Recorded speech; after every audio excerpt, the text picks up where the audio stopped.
e eu vim falar um pouco sobre a cosmogonia de Elefantina.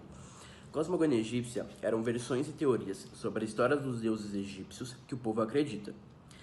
Versões divergentes que são originadas por contextos sociais e econômicos de cada região.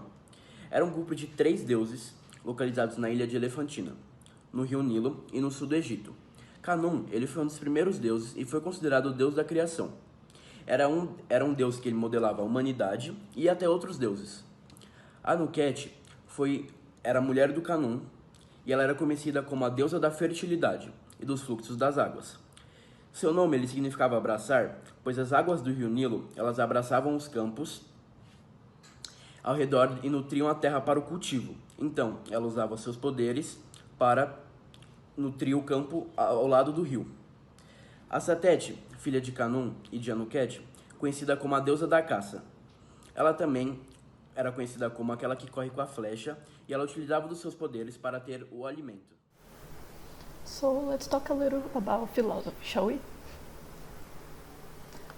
The Egyptian cosmogony is the name given to the multiple stories and myths created around the gods that were and are believed in Egypt, and its versions vary between the different economic, cultural, and social contexts from each region. The Elephantine cosmogony preached the story of a family of 3 gods who were located at the Elephantine Island in the Nile River, South Egypt. Khnum was one of the original gods known as the god of creation. His head was the one of a sheep, and he was responsible for modeling humanity and also the other gods. Anuket was the daughter of Khnum and Satet, known as the goddess of the cascades of the Nile River and the water flows. Her name means embrace because the waters of the Nile River would embrace and fertilize the fields. That way, the people believed that she was responsible for the floods and growth of the harvests. At last, there was Satet, the mother of Anuket.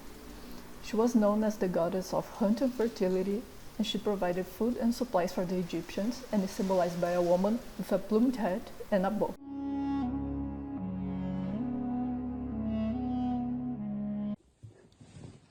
Oi, meu nome é Beatriz e eu vou falar um pouquinho sobre o Egito na parte da história. O Egito é localizado no norte do continente africano, que por conta desse motivo é denominado África Mediterrânea, por conta do rio Nilo e do mar Mediterrâneo. Em suas redondezas há muitos desertos, como o deserto de Saara, que por conta disso é um lugar muito quente. O rio Nilo ele é bastante utilizado como fonte de vida e fonte de trabalho. Através dele podemos utilizar para abastecimento de água, fonte de energia e para o desenvolvimento da agricultura. Uma grande capitalização financeira do seu país é a partir do petróleo e de sua beleza natural, que por conta desse motivo é um lugar muito visitado. A característica da sociedade egípcia é por conta da sua religião, que se influenciou muito, e uma das coisas que influenciou foi arte, livros e filmes, que falavam um pouquinho sobre seu país. Well, the history of Egypt is one of the most acknowledged, even nowadays, given that its empire was one of the most important in the story of the entire world. The country is located at the northeast of Africa in a region called Mediterranean Africa for being close to the Mediterranean Sea and the Nile River near the Sahara Desert. The climate is always really hot in these conditions. Currently, Egypt is the 3rd most populous country in this continent. The Nile River is absolutely essential for the people that live there, given that it is used for water supply, electricity, and makes the agriculture possible. The economy revolves around the exportation of oil and of the tourists. The Egyptian society is very religious even nowadays, and it is strongly influenced in the arts like movies and books. Other countries also base some works in their culture, like the famous game Assassin's Creed Odyssey and the movie The Mummy.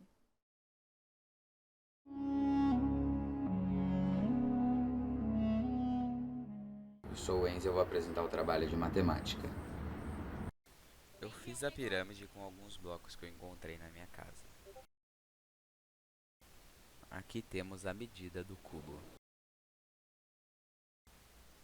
Essa é a fórmula do volume do cubo. Para calcularmos o volume do cubo, basta pegarmos as suas medidas e colocarmos na fórmula, o que multiplicando nos dá 1 centímetro cúbico.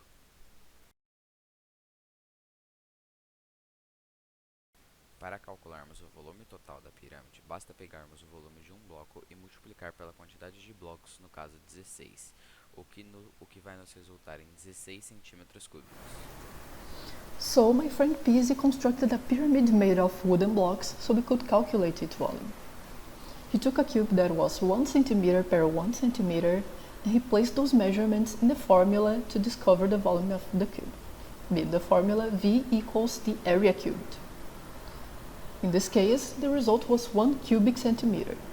Finally, to discover the volume of the entire pyramid, he multiplied the volume of each cube for the number of cubes. So, 1 times 16 means that the volume of the pyramid equals 16 cubic centimeters.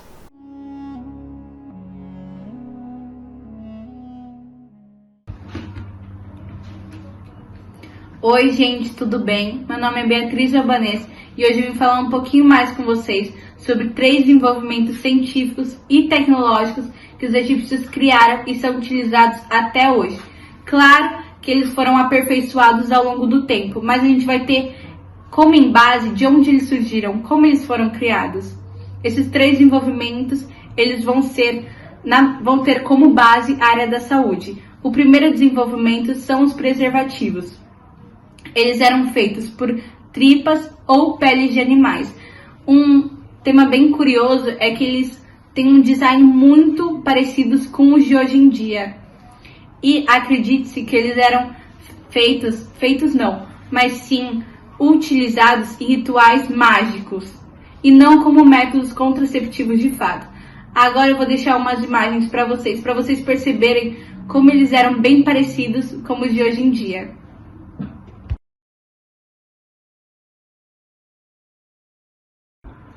Então, gente, agora eu vou falar um pouco sobre o segundo desenvolvimento que os egípcios tiveram, que é as balas de menta. Mas para a gente poder falar um pouquinho das balas de menta, a gente precisa saber, né, de onde surgiu essa ideia de criar as balas de menta. Então, vamos lá. Os egípcios, antigamente, eles tinham um mau hálito, pois eles ainda não tinham nenhum meio de higiene. Então, mas um fator bem importante é que eles não tinham as bebidas igual nós temos, que são os refrigerantes, que são bebidas açucaradas. Ou seja, não ocasionava cáries. Mas qual era o problema, né? Que faziam eles ter tanto mau hálito assim? É o que eu vou explicar para vocês agora. Vamos lá. Quando eles iam fazer um pão, eles pegavam a pedra para moer a farinha. E quando eles iam fazer esse processo, acabava deixando os cascalhos da pedra caírem na massa do pão. Então, quando eles digeriam o pão, eles digeriam também os cascalhos. E isso, além de expor a polpa do dente, acabava com o esmalte. Então, o que acontecia? Eles ficavam com bastantes dores nas gengivas e dores nos dentes. E como eles não tinham nenhum meio de nenhum profissional nessa área, ou seja, os dentistas, o que eles faziam? Criaram as balas de menta para melhorar esse tanto mau hálito que eles tinham. As balas de menta eram feitas por incenso, mirra e canela com mel. E também eram em formatos de pelotas. Agora vamos deixar algumas imagens para vocês verem como eram as balas de menta.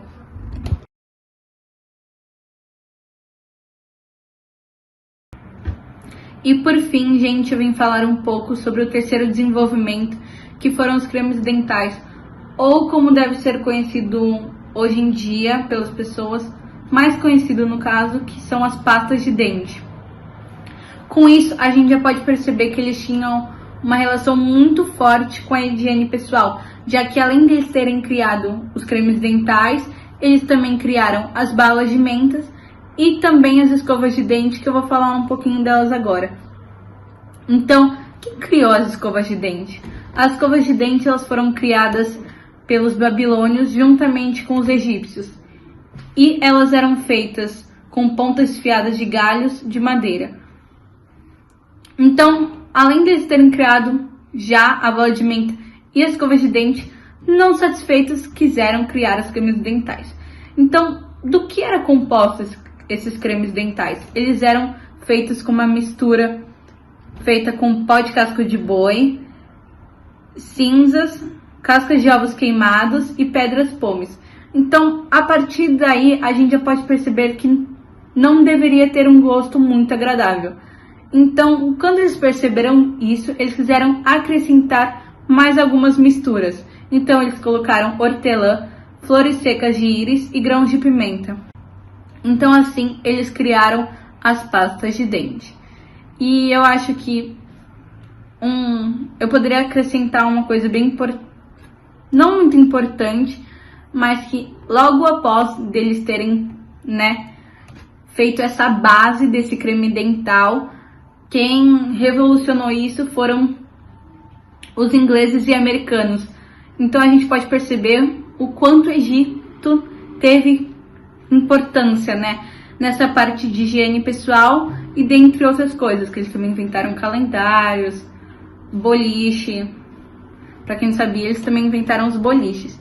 Então agora eu vou deixar algumas imagens dos cremes dentais, de como eram, porque é bem interessante, e as escovas. Espero que vocês tenham gostado desse vídeo. E é isso, tchau, gente!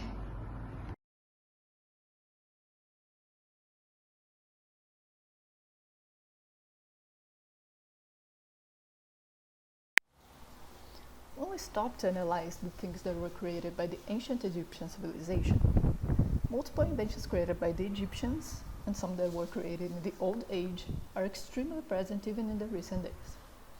For example, the first condoms were made with animal skin, and the design was really similar to the one we have nowadays, although it is believed that it was used for rituals, not as a contraceptive.